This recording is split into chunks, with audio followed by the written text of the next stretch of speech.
Welcome to the Golden State Media Concepts Travel Podcast, the show that gives you advice on everything travel. We explore places you've always wanted to go, as well as giving tips for traveling in those places. We'll give you advice on the best sites for travel tips, information, and discounts. Join us as we travel the world, explore cultures, and meet new people. The Golden State Media Concepts Travel Podcast has got you covered.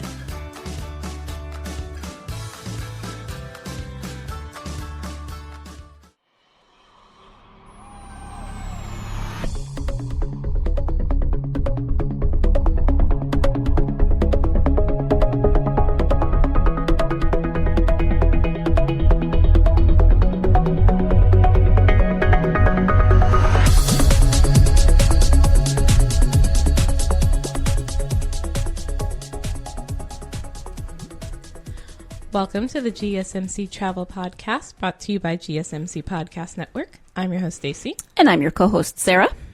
And today we are talking about Moldova, because I'm not even sure why. Because I had it on my list, and I just went with it. We always reference everything back to movies. Isn't that where they go at the end of a movie that now I can't think of the name of? So this story has absolutely no point. Well, while you think of that, yeah. I did see, because I was looking up just like books about different countries, because one of the things I saw was like, hey, if you're going to travel a place, you might want to read about it. So the main book I could find for Moldova is sort of satirical in that all the characters in the book want to leave Moldova and go to Italy. Oh. So I was like, yeah, so okay, is that supposed to get me in the mood for Moldova? So tell us where Moldova is situated in the world. So Moldova is in Eastern Europe, which that was like all I knew beforehand, because I could kind of tell from the name, although it could easily have been like, there's also an island, I think, in the Mediterranean Sea that sounds similar that I can't think of right now. Oh, the Maldives? Is that an island or islands? I think that's islands because it's plural, but I don't know. Could have been, possibly. But Moldova is a landlocked country in Eastern Europe, bordered by Romania to the west and Ukraine to the north, east, and south. That is helpful. And the movie was red. They want to go to Moldova in red? At the end, I think that's where they go there, and I can't remember why, but yeah. See, at the end, during the credits... Enough. Where during the credits, they're like running with a wheelbarrow. Anyway. Oh, yeah. And one of them's in a dress. Yeah, I think they're in Moldova, but I could be completely wrong. Yeah, see, I didn't like red that much, so I blocked a good portion of that movie out of my head. My mother really liked it for some reason, I don't know. I laughed hysterically, but, I don't get out much. So anyways, Moldova was, as you can guess from the Eastern European part, once part of the Soviet Union. And it always throws me off when I read about countries, because the Moldovan? I'm going to guess Moldovan, but... Yeah, well, it's a little hard because the named country was at one point Moldovia or something. So I'm like, no, you're throwing me off. Don't do that. Stop it. The current constitution of Moldova was adopted in 1994. Oh. And that always throws me off when I'm like, but what? Because I know America's not considered that old of a country. So I'm just like, how... Is there any constitution adopted? It shouldn't be younger than I am, 150 years, right? Right. But even it's like, aren't all constitutions adopted before the 1900s? What? How did that? It's always those. No. So the place of Moldova has existed under various names and under various empires. I'll go with for years, sure. But the current Moldova, as we currently know it, with the fall of the Soviet Union, a number of countries were this way. Yes. Only since the early 90s. So only slightly younger than me. Yes. Sarah's like, I'm just not, we're not gonna. Yeah, we're not gonna really go there further, but. Yes. So interestingly, the official language of Moldova is Romanian. Okay. Even though there is an actual language called Moldovan.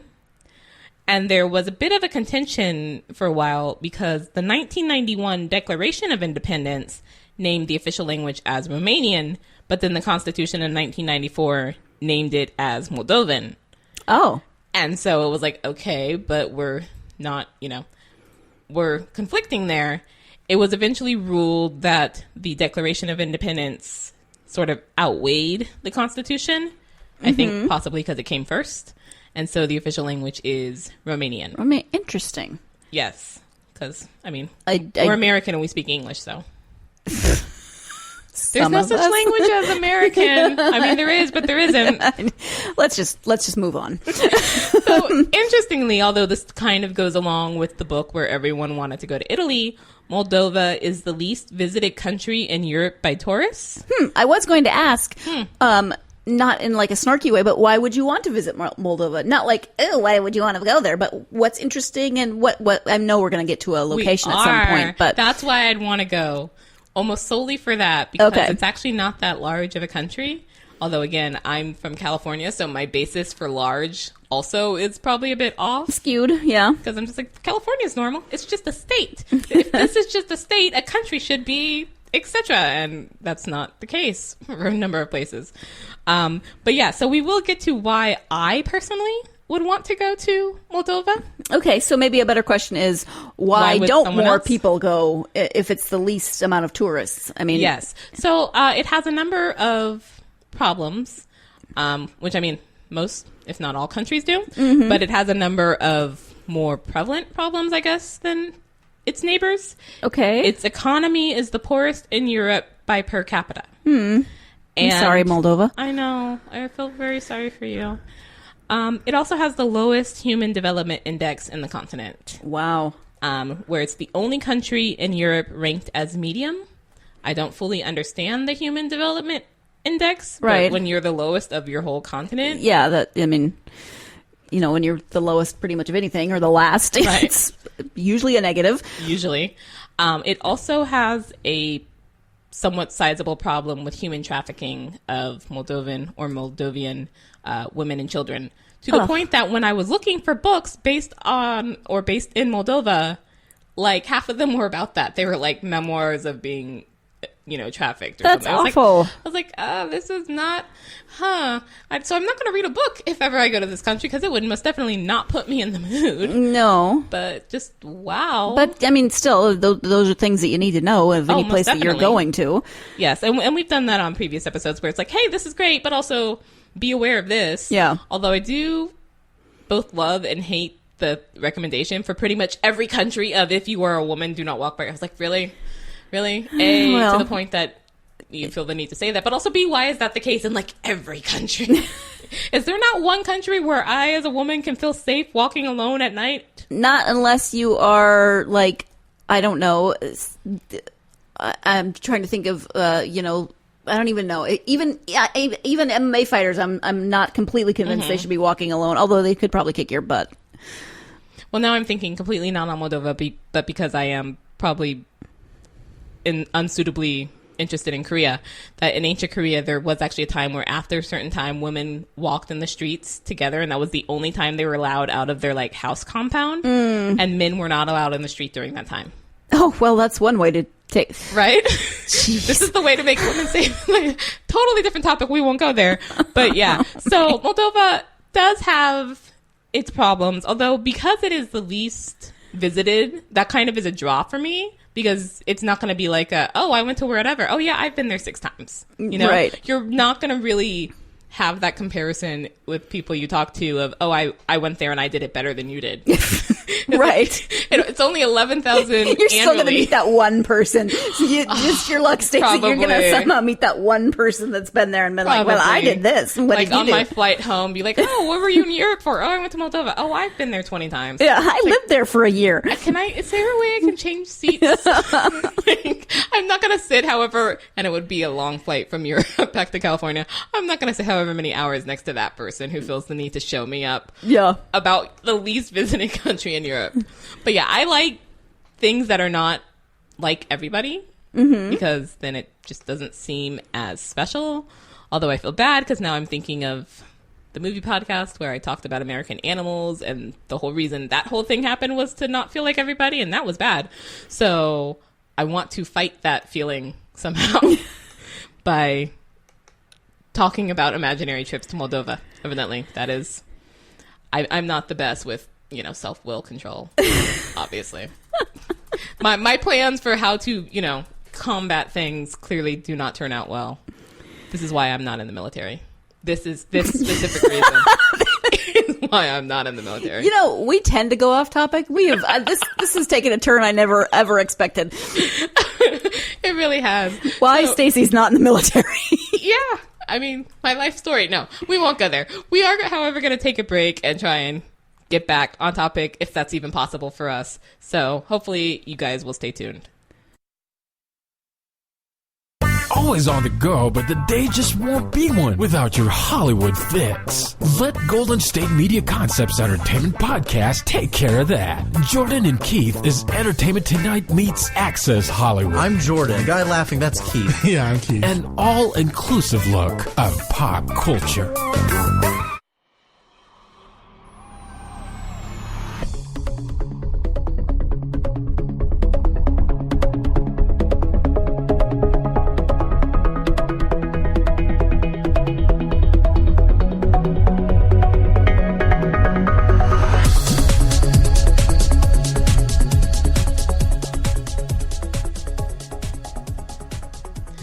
Welcome back to the GSMC Travel Podcast.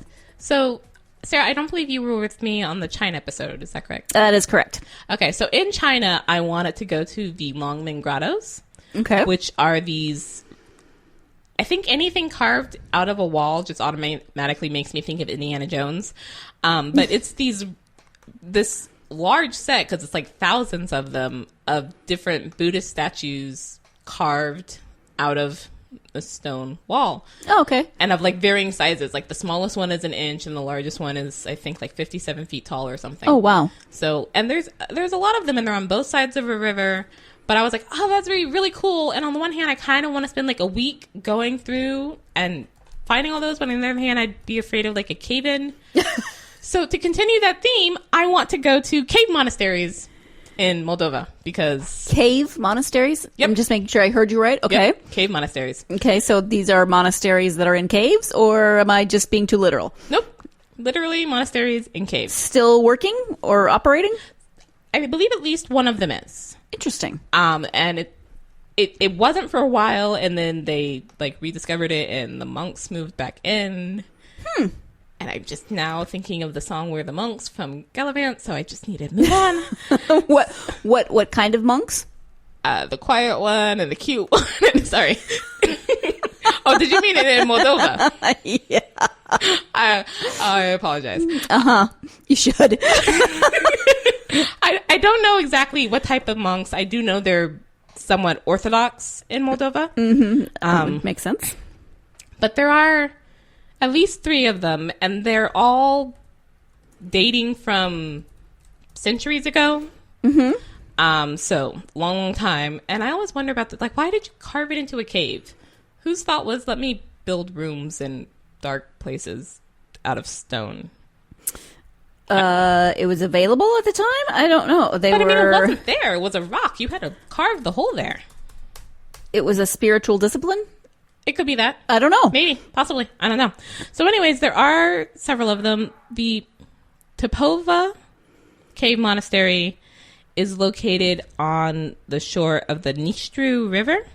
Okay. I feel I'm butchering these, and yet they look simple enough to pronounce that I feel maybe I'm not. But given me, I probably am. I apologize. So this is an Orthodox cave monastery, and it's the largest not only in Moldova, but in all of Eastern Europe, which now makes me wonder how many cave monasteries are in Eastern Europe, and was this an Eastern European thing, Tradition? And why? I am now Googling. Because, I don't know, because my first guess is because of the weather. Because, I mean, again, I'm from California, so I'm kind of spoiled. But I assume it gets very cold there. And if you're in a cave, you're at least somewhat sheltered from, wind and snow. And that might have been hard to do with, like, the natural resources around to build a similar thing. So let's just carve out the cave and not freeze to death. Not freezing to death is always a plus. I think so. So, interestingly, and this is part of the Moldova thing that always throws me off, it was at one point part of the Roman Empire, and the language it speaks is Romanian, which is actually derived from Latin, even though it sounds like it. I can hear it at times, but it's not something you think of as a Romance language because you've got French and Italian and Spanish and Portuguese, and then Romanian is just like we geographically, we kind of jumped a bit there. How did that work? But evidently Romanian is actually the closest to Latin of all the Romance languages. I did watch a movie that was based in Romania, and they said merci, but I'm not sure if that's because that's part of their language or they just like merci, the French word. I don't know. But anyways, continuing with the Moldova is a whole bag of something.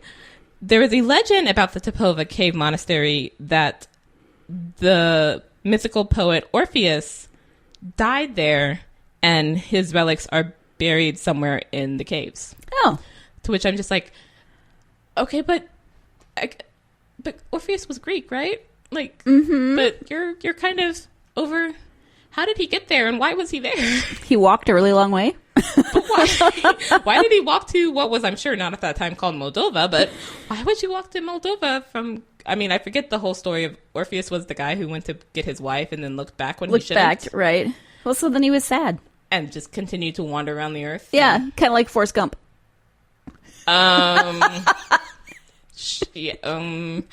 anyways, moving on from that. There's also the cave monastery of Saharna, which of the 3 cave monasteries I could find info about, I definitely want to visit this one because it's along the path from the monastery. There's a waterfall, which evidently has really clean, clear water. And I personally prefer like clean, clear, moving water as opposed to still not clear water, and the beach. I also hate the beach. I'm just strange that way. So I'm like, oh, that sounds beautiful. And then I can go possibly like, I don't know why I want to meditate in an Orthodox monastery, but I kind of want to go then meditate inside the cave monastery and like clear my whole spiritual self. Well, everyone needs goals. I mean, they do. That's a oddly specific goal to have. It is, but hey, you know, there are stranger things on bucket lists. There absolutely are. But those waters are also considered to be healing. So that would be great as well, to just like go be in the water and see the pretty water and then go in the cave and meditate and then, I don't know, go to Italy, I guess. Because everybody in that book now goes to Italy. And again, Roman Empire. So who knows? But then there's also the Butucini Monastery. Again, also looks kind of Italian, the name. Butuceni. Yes. Butucini, I'm going to say. Yeah, where the walls... Butucini. I don't know. See? And I didn't take Italian either. Me either. It wasn't actually offered, so that's not my fault. It's not my fault. It wasn't my fault. Anyways, where the walls of this monastery are always cool, even when it's hot outside. Which I would love. Kind of what I think of caves in general. See, you but know, I don't. Oh, really? Just because maybe it's from, I don't know, like, if I think of caves in the desert for some odd reason. Oh, okay. See, I think of caves in, like, Montana. Oh, well, see, I've never been to Montana, so I don't know anything about that. It's okay. I still like you. Thank you. It's not my fault. It's not my fault. But because it is now, when we're recording this, definitely officially summer by almost any way you would count summer unless you're in the southern hemisphere. I hate summer, and I'm very much like, oh, it's so hot. How do I get away from the hot? And why do we not find some way to like chemically make up the same sort of cave walls so that our houses can always be cool? Like we do all this other stuff with chemicals, and yet no one ever thought to make houses out of things that would always stay cool. I'm sure they have, but you know, there's all kinds of different factors that go into that stuff.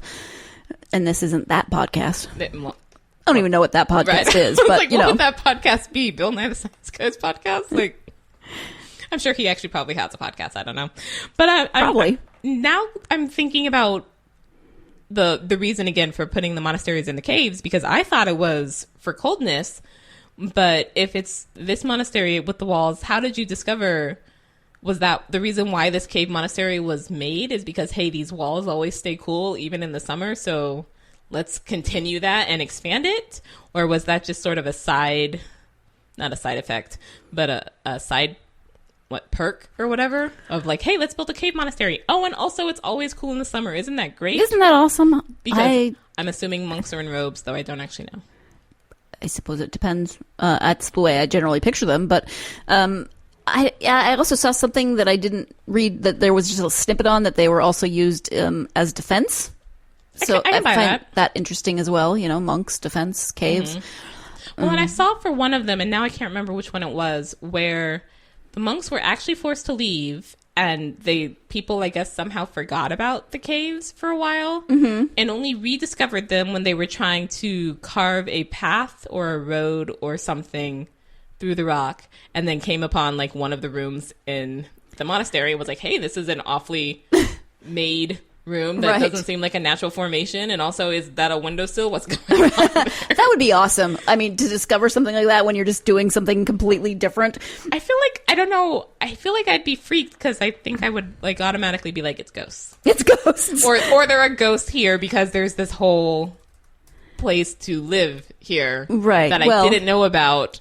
And if any place is going to be haunted, it's going to be haunted by dead monks. It's got, it just seems poetic in some way. It kind of does. I mean, sort of living underground seems like a place that would definitely be haunted.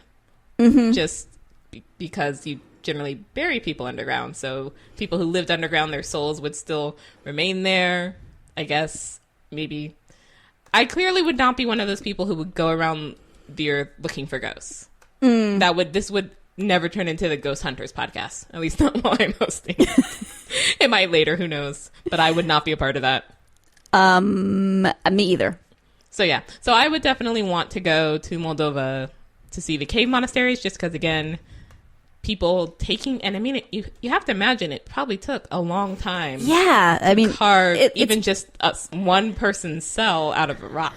Right. And even if there was a cave there originally, they still had to, I'm sure, if there are different rooms, different cells for the monks, different, Right. And I saw one where they were talking about the history of it and how it was expanded upon later. And I'm like, how does that work, like, with the plans? If you only plan for, like, 6 rooms and then later you want to expand because you have more monks, do you just start drilling through one of the walls of one of the rooms? Like, it's not exactly easy to add on if you're carving into a cave, as opposed to if I'm, adding a room on a house that's actually built outside. Right. Well, that's engineering that I don't know about. Me neither. But yeah, so definitely I would want to go to Moldova for the cave monasteries. Very fascinating. Yes. We're going to take another short break. Stay tuned. Tired of searching the vast jungle of podcasts? Now listen close and hear this out. There's a podcast network that covers just about everything that you've been searching. Hey! The Golden State Media Concepts Podcast Network is here. Nothing less than a podcast bliss with endless hours of podcast coverage. From news, sports, music, fashion, cooking, entertainment, fantasy, football, and so much more. So stop lurking around and go straight out to the Golden State Media Concepts Podcast Network. Guaranteed to fill that podcast itch. Whatever it may be. Visit us at www.gsmcpodcast.com. Follow us on Facebook and Twitter, and download us on iTunes, SoundCloud, and Google Play.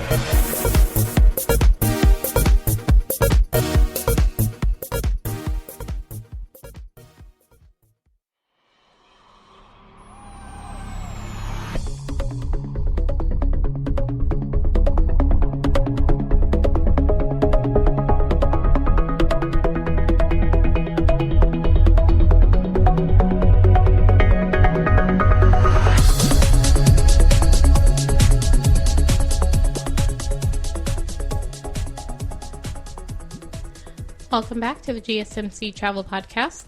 Continuing with what I'm going to say is this episode's theme of everything, and it reminded me of something else, or was reminded by something else. The tip for today is to get behind business travelers when flying, because they tend to be efficient in going through security lines, which reminded me of that scene from Up in the Air when he says, actually get behind Asians. Oh, jeez. And she's horrified.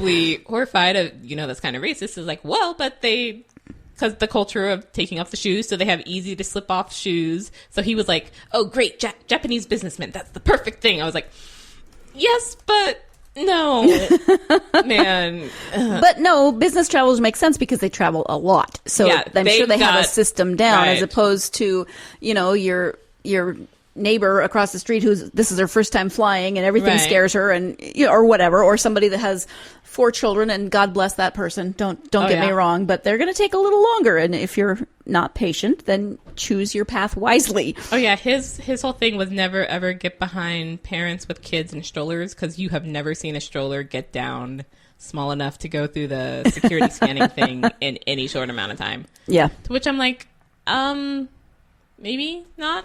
We actually had a pretty simple stroller when I was a kid that fit both me and my sister and folded down pretty quickly, because it was not meant to be like a super great take everywhere, go while you're jogging. Right. It's probably like an Uber umbrella stroller or something. It was very like I had a very similar stroller to it for my doll. That's basically what it was. It was my doll's stroller. Yeah, it was for probably an actual umbrella real stroller. children. Yeah. It's an umbrella stroller. The ones that are just sort of like a canvas piece. I'm thinking of like a beach chair Okay. with wheels and the curved handles, like an umbrella, an umbrella handle. Yeah, those are umbrella strollers. And then they just go and fold up into a tube cylinder. I don't even know. I can't words. Yeah. I don't have words. It didn't fold up into a tube, but yeah, it was pretty. It's easy not a to tube, but get it down folds up into something. a thing that's thing. smallish and not flat.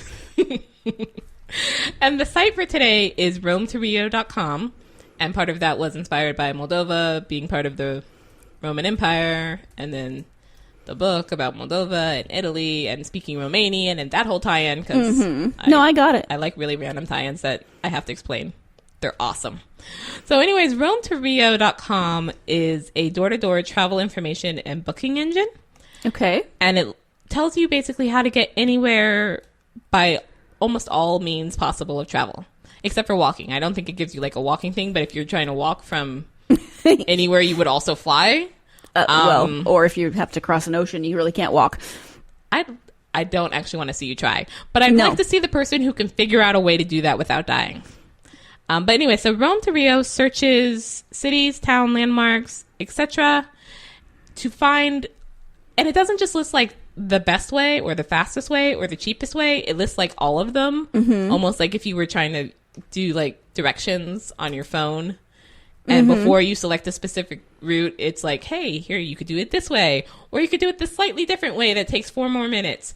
Or you could do it this way. Or if you want to do it by public transit. Or if you want to do it by walking. Again, except without walking. So I did actually type in from RomeToRio.com how to get from the Longmen Grottos in China to, I picked Saharna, the cave monastery. And most of them were a combination of like flying and driving trips. Although there was one that was by train, but it was like almost a week. So I was like, that would be fun if I was on one of those trips where, hey, I have no schedule. Right. To, like, I have a week and I want to see a lot of countries. I'm just traveling the world for the rest of my life. So by all means, let's do that. Because it looked like it would probably be an interesting train trip. But yeah. So not necessarily like, hey, what's the fastest or what's the cheapest? It's here are all your possible options. Pick which one appeals to you. Cool. But it also... So for people who like options and, lots of different variety of ways to get about, that's perfect. Or they doubt the one option that's offered. Right. There must be another way. There has to be a different way. Let me get it out the map and do it myself. Oh, wait, there's this thing that I can do instead? Okay, cool. But it also offers things in sort of nearby locations that you might want to see while you're not walking from place to place. So it's also, again, really helpful for people who aren't on a specific schedule, but also helpful for those who are, of like, I want to get from here to here, but I don't quite know how to do it.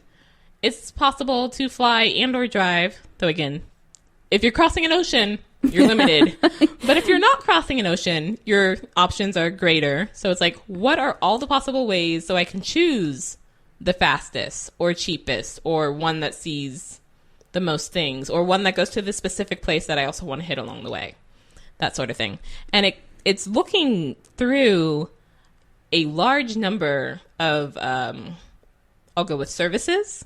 So it lists on its website that it's looking at 102,919 train lines via 364 train operators. That's a lot. Oh yeah, it keeps going. 553,274 bus routes via 3,328 bus operators, 11,120 ferries via 531 ferry operators and 51,552 flight paths via 670 airlines. So it's got that was a lot of that was a lot of numbers. I felt like Matilda. Yeah. I really felt like Matilda as I was saying that, except I didn't calculate it because no. Right. But yeah, so it's definitely got a number of ways. It is not one of those, well, there are more, but we only really care about this one because, you know, possibly we get a fee or whatever from it. Or we only look for the fastest or only the cheapest. It's like, have at it. No, here is everything. Options are all yours. Go out and explore the world wherever you want to go. Though, again, you cannot walk across the ocean. And if you do figure out how to walk across the ocean, let us know. Please let me know. And on that note, we're going to end for today. Thank you for listening to the GSMC Travel Podcast.